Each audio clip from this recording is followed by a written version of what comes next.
আসসালামু আলাইকুম, চলে এলাম আরও একটি নতুন ভিডিও নিয়ে আপনাদের কাছে।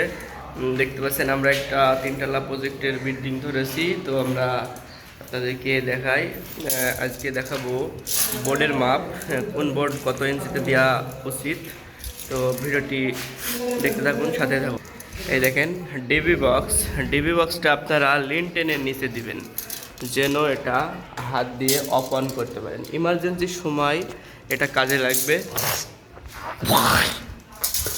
এই দেখেন মেন বক্সটা আপনাদেরকে দেখাই কত কিছু আমরা দিয়েছি।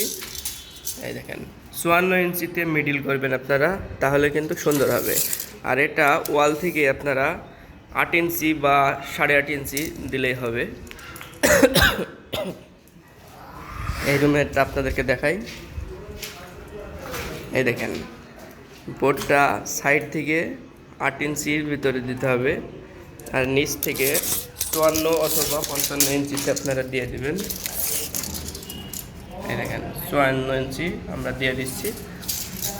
তো এইভাবে করে আপনারা বোর্ডগুলো লাগাবেন। পাশের রুমে আপনাদেরকে দেখাই। এই দেখেন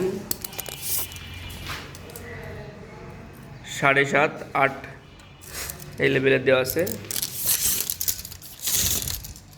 ফ্লোর থেকে কিন্তু 54 ইঞ্চিতে দিতে হবে এটা। এই দেখেন এটা আমরা জাম দেওয়ার সময় 54 করে জাম দেব।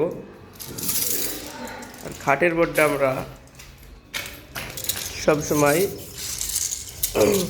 3 ফিটের ভিতরে দিতে হবে। তো এভাবে লাইনগুলো করবেন।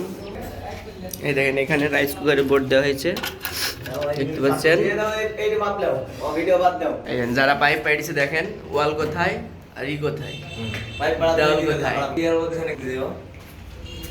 তো আমরা এই সাইডের ঘর থেকে আমরা মেন লাইন ঢুকাইছি, এখান থেকে যোগ করে দিছি, আর এখানে আমরা বোর্ড দিয়ে দিছি, দেখতে পাচ্ছেন।